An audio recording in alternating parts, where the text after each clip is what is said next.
अध्याय 40 भारत में यूरोपीय व्यापारी कंपनियों का आगमन। 17 मई 1498 ईस्वी को वास्को डी गामा ने भारत के पश्चिमी तट पर स्थित कालीकट बंदरगाह पर पहुंचकर भारत एवं यूरोप के बीच नए समुद्री मार्ग की खोज की। तो सबसे पहले वास्को डी गामा जो पुर्तगाली यात्री था वो 1498 में 17 मई 1498 को कालीकट पहुंचा और उस समय कालीकट का राजा जमूरीन था जो उसको स्वागत भी किया था। ये वास्तव में वास्को डी गामा एक अब्दुल मजीद नामक व्यापारी के साथ यहाँ आए थे और यहाँ से जो ले गया था ये सामान उसको 60% से 60 गुना से अधिक दामों पर है जो बेच करके लाभ कमाया था। ठीक है, तो समुद्री मार्ग की खोज की थी। इस यात्रा में वास्को डी गामा को गुजराती पथ प्रवर्तक अब्दुल मजीद ने सहयोग किया था।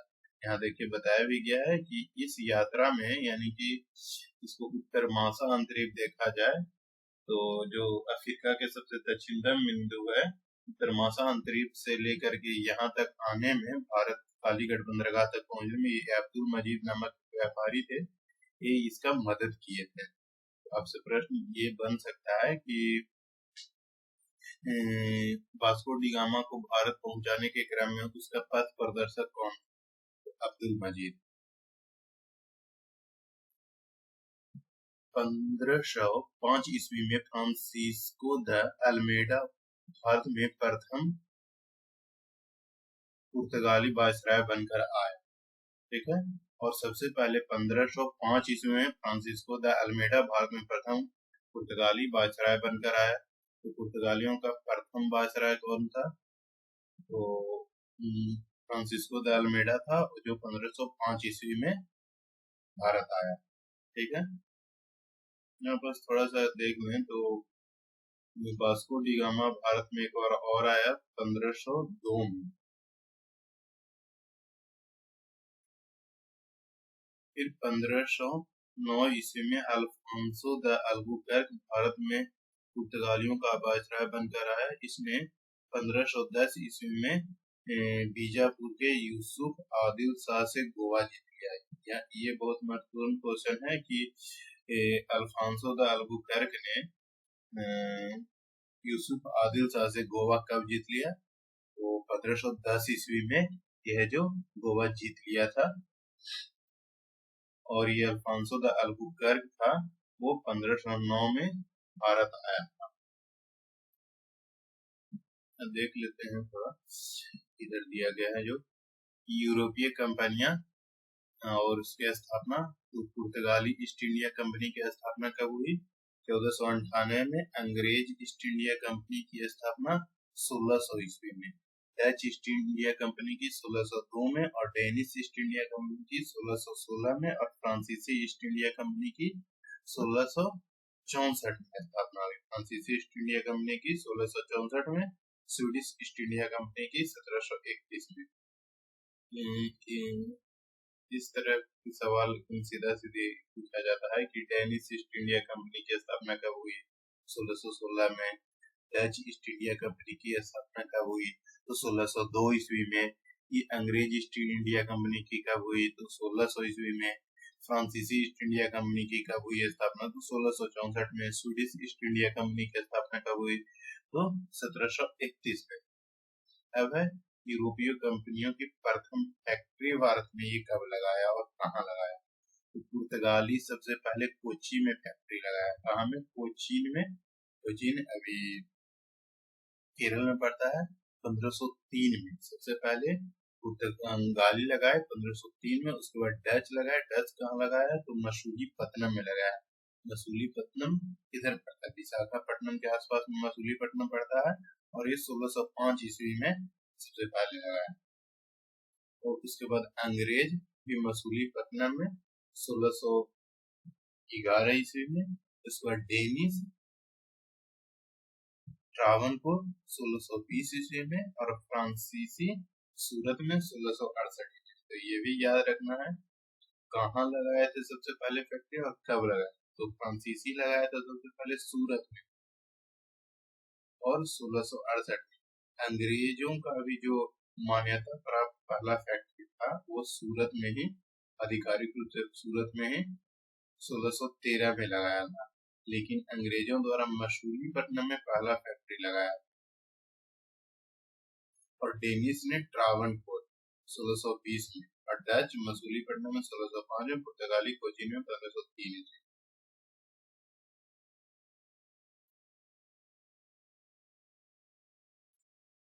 पुर्तगालियों ने अपनी पहली व्यापारिक कोठी कोचीन में खोली। ऊपर ही भी देखे कि 1502 ईस्वी में, पुर्तगाली 1503 ईस्वी में, सॉरी 1503 ईस्वी में सबसे पहले पुर्तगालियों ने अपनी कोचीन में व्यापारिक कोठी खोली। दक्षिण पूर्वी तट पर पुर्तगालियों की यात्रा मात्र बस्ती सन थोमे थी। दक्षिण पूर्वी तट पर पुर्तगालियों की एकमात्र बस्ती का नाम क्या था? तो संत थोमे था। लोग सबसे पहले पुर्तगाली लोग आए तो दक्षिण पश्चिमी तट पर ये लोग बसे सबसे पहले, या पश्चिमी तट पर पुर्तगाली लोग, ठीक है। लेकिन दक्षिण पूर्वी तट पर इन लोग का एकमात्र बस्ती कौन था? तो संत थोमे थी, ठीक है। पुर्तगालियों के बाद भारत में डच लोग आए। पहला डच यात्री कार्नेलिया हाउटमैन था, जो 1596 ईस्वी में भारत के पूर्वी सुमात्रा पहुंचा, भारत के पूर्व सुमात्रा पहुंचा, ठीक है। पुर्तगालियों के बाद भारत में डच लोग आए, और पहला डच यात्री कौन था? तो कार्नेलिया डी हाउटमैन था, जो 1596 ईस्वी में आया। डचों ने भारत में अपनी प्रथम व्यापारिक कोठी फैक्ट्री 1605 ईस्वी में मछलीपट्टनम में, ऊपर भी देखे थे कि 1605 में डचों ने अपनी मछलीपट्टनम में पहली व्यापारिक कोठी खोली। डचों की दूसरी व्यापारिक कोठी पुलिकट में स्थापित हुई, जहां उन्होंने अपने स्वर्ण सिक्के पैगोडे ढाले और पुलिकट को ही समस्त गतिविधियों का केंद्र बनाया। देखिए, तो मुझसे इससे प्रश्न ये, इस लाइन से ये प्रश्न बनेगा कि कहाँ है जो डच लोग अपना स्वर्ण सिक्का पैगोडा ढाले थे? तो पुलिकट में, पुलिकट स्थान है वहीं पास वो स्वर्ण सिक्का पैगोडा ढाले थे। या ये भी पूछ सकता है कि पैगोडा किस लोगों के, किस यूरोपीय कंपनियों के द्वारा जारी किया गया सिक्का था? तो डचों के द्वारा। या पैगोडा किस प्रकार का सिक्का था? स्वर्ण सिक्का था, ताम्र सिक्का था, रजत का सिक्का था, तो स्वर्ण सिक्का था। पुलिकट को ही समस्त गतिविधियों का केंद्र बनाया गया। और डचों ने भारत में प्रथम बार औद्योगिक वेतनभोगी रखे, और यही था, डचों ने ही भारत में प्रथम बार औद्योगिक वेतनभोगी रखे। डच ईस्ट इंडिया कंपनी ने 1632 में पटना में अपना पहला कारखाना स्थापित किया। कि ये 68वीं बीपीएससी में पूछ चुका है क्वेश्चन कि डच ईस्ट इंडिया कंपनी ने कब है जो पटना में अपना कारखाना स्थापित किया? तो 1632 में पटना कॉलेज में किया था स्थापना ये लोग, 1632 में किया था। कोलाचिल की लड़ाई कब हुई थी? तो इस लड़ाई में त्रावणकोर का राजा मार्तांड वर्मा ने 10 अगस्त 1741 को एडमिरल यूस्टाचियन डी लेनाय के नेतृत्व वाली डच ईस्ट इंडिया कंपनी की सेना को हरा दिया। देखिए, सबसे पहले तो यही देख लेना है कि कोलाचल की लड़ाई हुई थी कब? तो कोलाचल की लड़ाई 10 अगस्त 1741 ईस्वी को, 10 अगस्त 1741 ईस्वी की। इस लड़ाई में त्रावणकोर का राजा मार्तांड वर्मा ने को एडमिरल यूस्टाचियस डी लेनाय के नेतृत्व वाली डच ईस्ट इंडिया कंपनी की सेना को हरा दिया। और ये त्रावणकोर के राजा थे मार्तांड वर्मा, इसके बीच, और ये डच जो नेतृत्व करता थे एडमिरल यूस्टाचियस डी लेनाय के बीच हुआ था। डचों का भारत में अंतिम रूप से पतन 1759 ईस्वी को अंग्रेज एवं डचों के मध्य हुए बेदरा के युद्ध में हो गया। सबसे पहले तो यही याद रखना कि बेदरा का युद्ध हुआ था तो 1759 ईस्वी में, 1759 में हुआ बेदरा का युद्ध। और हुआ किसके किसके बीच? तो अंग्रेज के बीच और डचों के बीच। और डच ही वो इस युद्ध के बाद जो इंडिया से जाना पड़ा। 31 दिसंबर 1600 ईस्वी को इंग्लैंड की रानी एलिजाबेथ प्रथम ने ईस्ट इंडिया कंपनी को अधिकार पत्र प्रदान किया।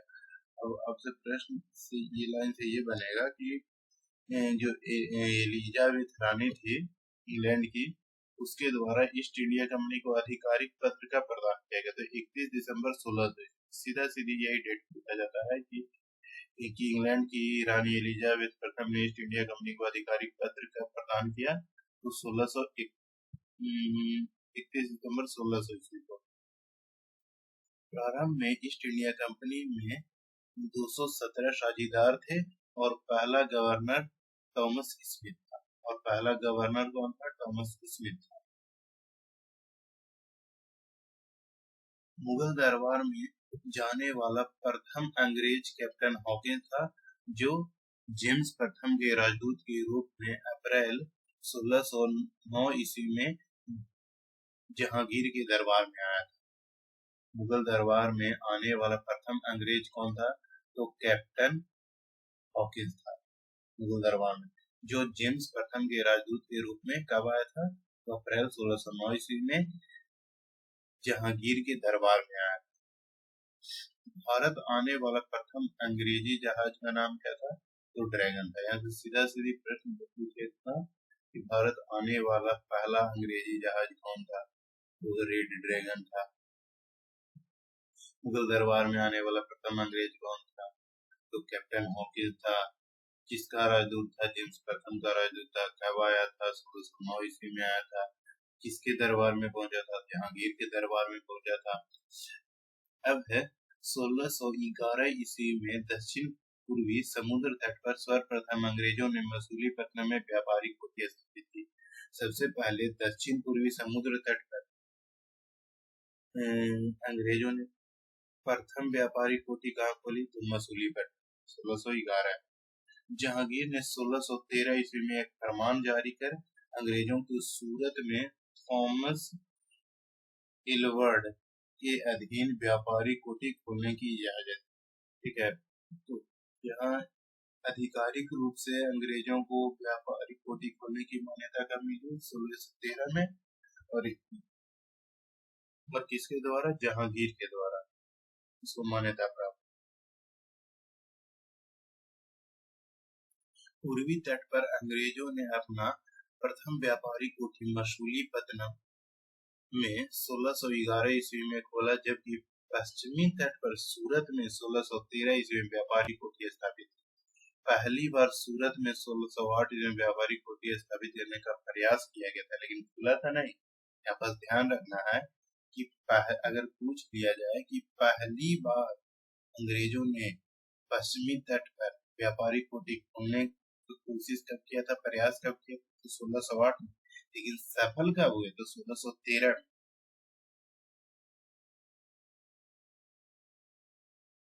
1615 ईस्वी में सम्राट जेम्स प्रथम ने सर थॉमस रो को अपना राजदूत बनाकर मुगल सम्राट जहांगीर के दरबार में भेजा। तो 1615 में आया कौन? तो सर थॉमस रो आया 1615 में। ये सब डेट याद रखने वाला है कि 1615 में थॉमस रो को अपना राजदूत बनाकर मुगल सम्राट जहांगीर के दरबार में भेजा। वह फरवरी 1619 ईस्वी तक भारत में रहा और 1615 से 1619 ईस्वी तक ये रहा था। सर थॉमस जहांगीर के दरबार में रहा था, तो वो 4 साल रहा। इसने जहांगीर एवं खुर्रम शाहजहां से अंग्रेजों के लिए कुछ व्यापारिक छूट प्राप्त करने में सफल हुआ। और ये जहांगीर और शाहजहां दोनों से कुछ व्यापारिक छूट प्राप्त करने में सफल हुआ। 1632 में गोलकुंडा के सुल्तान ने अंग्रेजों को एक सुनहरा फरमान दिया, जिसके अनुसार अंग्रेज सुल्तान को 500 पैगोडा वार्षिक कर देकर गोलकुंडा राज्य में एक बंदरगाह पर स्वतंत्रता पूर्वक व्यापार कर सकते थे। में बताया गया है कि उसको 1632 ईस्वी में गोलकुंडा के सुल्तान ने अंग्रेजों के एक सुनहरा फरमान दिया, ठीक है, जिसके अनुसार अंग्रेज सुल्तान को 500 पेगोड़ा वार्षिक कर देकर गोलकुंडा राज्य के बंदरगाह पर स्वतंत्रता पूर्वक व्यापार कर सकते।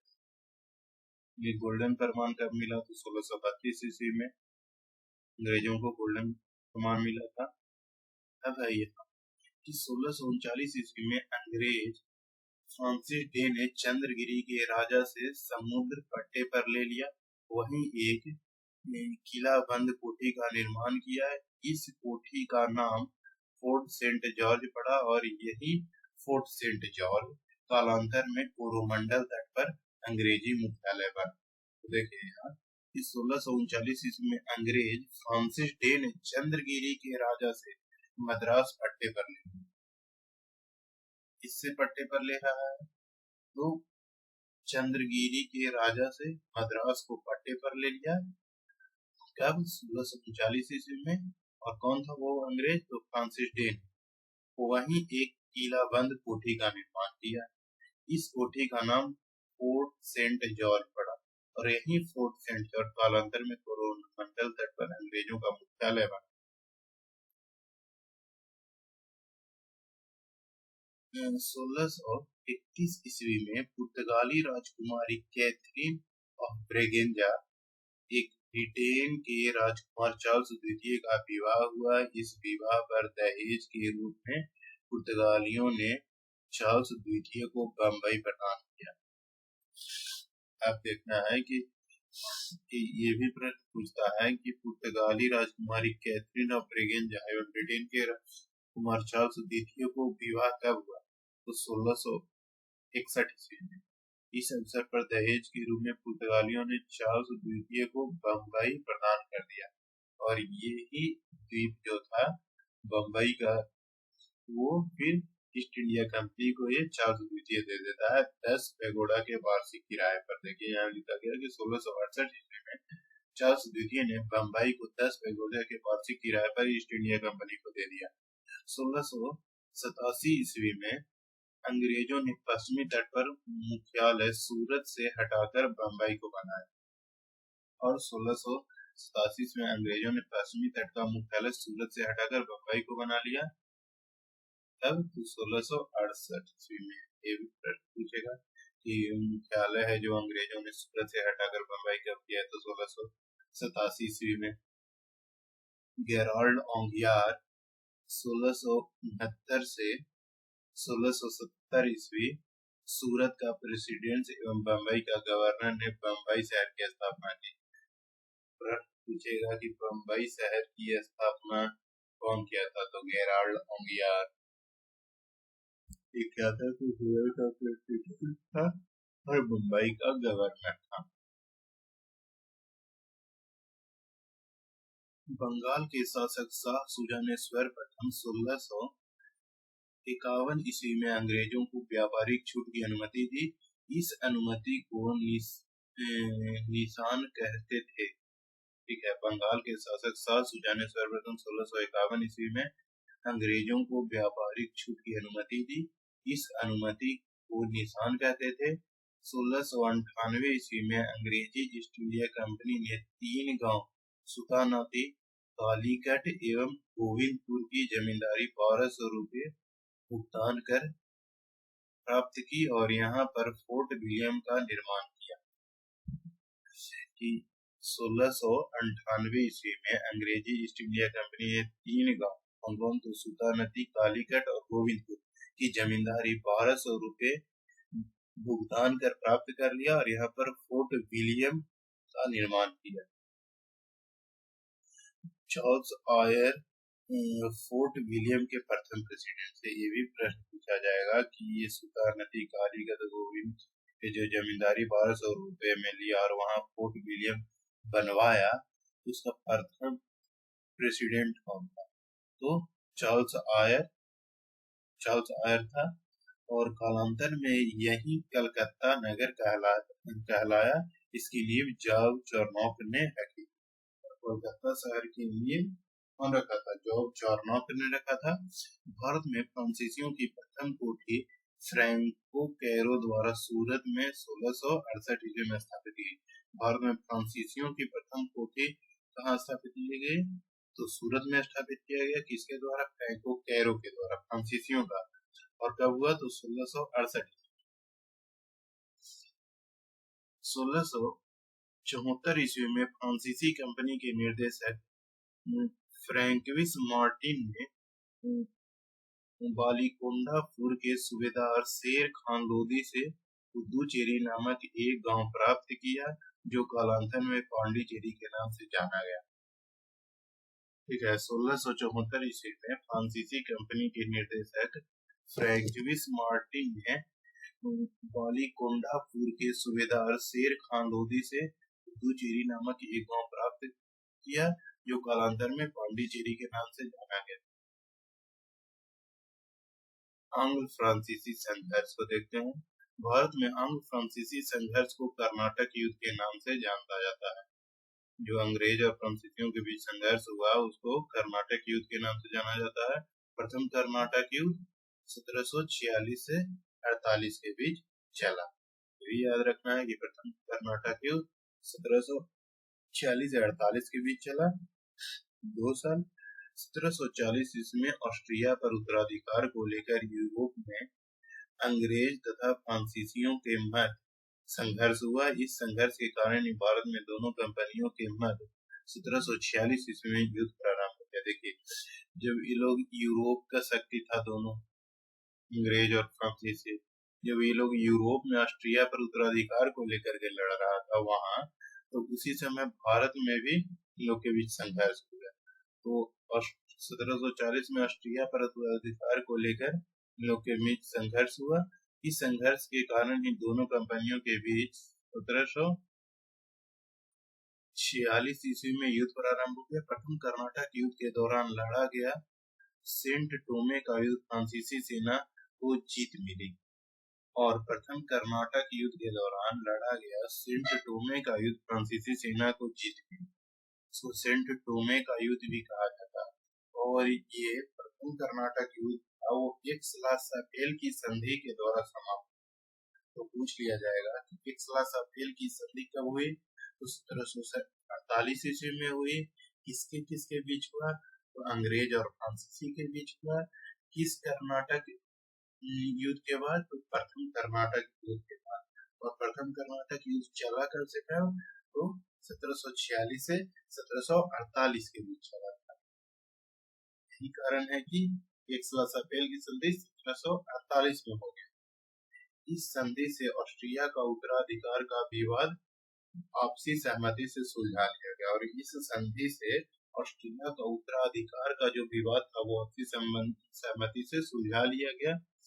द्वितीय कर्नाटक युद्ध फिर शुरू होता है। तो 1749 में 48 समाप्त हुआ और फिर 1749 में फिर लड़ गए लोग। 1748 से 1754 तक। इस युद्ध का कारण हैदराबाद एवं कर्नाटक में उत्तराधिकार के बीच जो मुजफ्फरजंग और चंदा साहब के बीच जो युद्ध हुआ था, तो हैदराबाद और कर्नाटक में चल रहे इस विवाद से राजनीतिक बढ़त बनाते हुए डुप्ले ने हैदराबाद में मुजफ्फरजंग और कर्नाटक में चंदा साहब का साथ दिया। अपरिहार्य रूप से अंग्रेजों को नासिरजंग एवं अनवरुद्दीन का सहयोग करना पड़ा। देखिए, अब यहाँ भी ये लोग सब जो थे, मुजफ्फरजंग और चंदा साहब कर्नाटक और हैदराबाद में ये लोग उत्तराधिकार के लिए लड़ रहे थे। तो एक तरफ से अंग्रेज हो गया और एक तरफ से ये फ्रांसीसी लोग हो गए। और यहाँ भी लोग एक पक्ष का साथ देते हैं और फिर दूसरा कर्नाटक युद्ध हो जाता है, जिसकी वजह से हैदराबाद आसफ जहां की मृत्यु के बाद उत्तराधिकार को लेकर नासिरजंग और भतीजे मुजफ्फरजंग के मध्य विवाद खड़ा हो।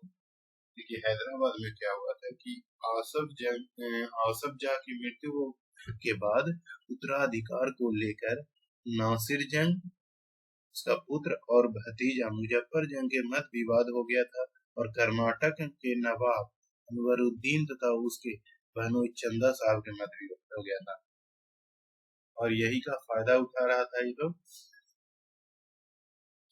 1749 ईस्वी में फ्रेंच सेना की सहायता से यह युद्ध में अनवरुद्दीन मारा गया तथा चंदा साहब कर्नाटक का अगला नवाब बना। ठीक है, 1749 में फ्रेंच सेना की सहायता से एक युद्ध में अनवरुद्दीन मारा गया तथा चंदा साहब कर्नाटक का अगला नवाब बना। 1750 में नासिर जंग भी फ्रेंच सेना से संघर्ष करता हुआ मारा गया और मुजफ्फरजंग हैदराबाद।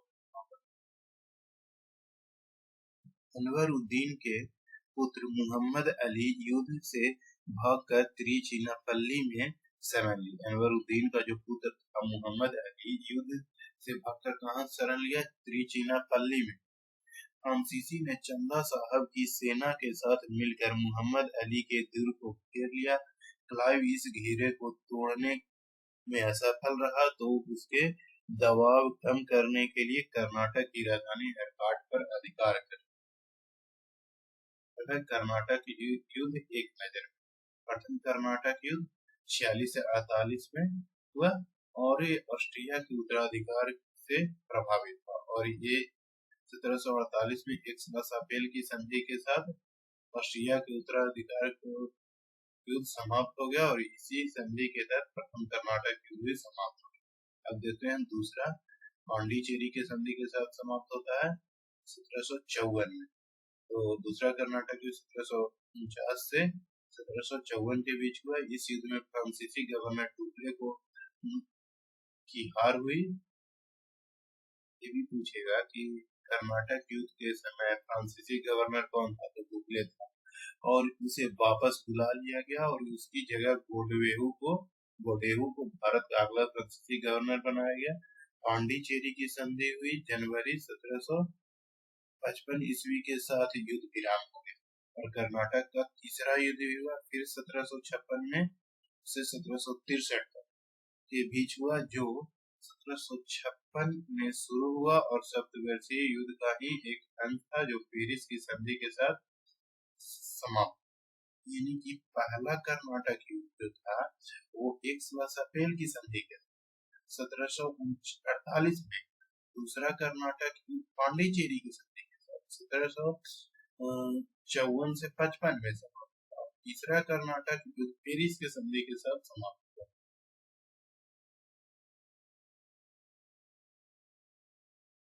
1752 में स्ट्रिंगर लॉरेंस के नेतृत्व में अंग्रेजी सेना ने त्रिचिनापल्ली को बचा लिया और फ्रांसीसी सेना ने अंग्रेजों के सामने आत्मसमर्पण कर दिया। इस हार के कारण डुप्ले को वापस फ्रांस बुला लिया गया और 1754 में गोडेहू को अगला फ्रांसीसी गवर्नर बनाया गया।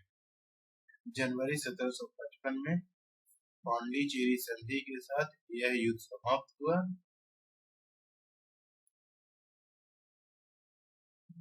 1760 ईस्वी में अंग्रेजी सेना ने सर आयर वुड के नेतृत्व में बांडीवास की लड़ाई में फ्रांसीसियों को पूरी तरह से हराया। तो यहाँ देखना है कि बांडीवास की लड़ाई क्या हुई। तो 1760 में अंग्रेजों ने सर आयर वुड के नेतृत्व में फ्रांसीसियों से लड़ाई लड़ा और 1761 में अंग्रेजों ने पांडिचेरी को फ्रांसीसियों से छीन लिया और 1761 में अंग्रेजों ने पांडिचेरी को फ्रांसीसियों से छीन लिया। 1763 में हुई पेरिस के संधि के द्वारा अंग्रेजों ने चंद्रनगद को छोड़कर शेष अन्य प्रदेश को लौटा दिया और 1749 ईस्वी तक फ्रांसीसी कब्जे में थे। ये प्रदेश भारत के आजादी तक फ्रांसीसी के कब्जे में रहे।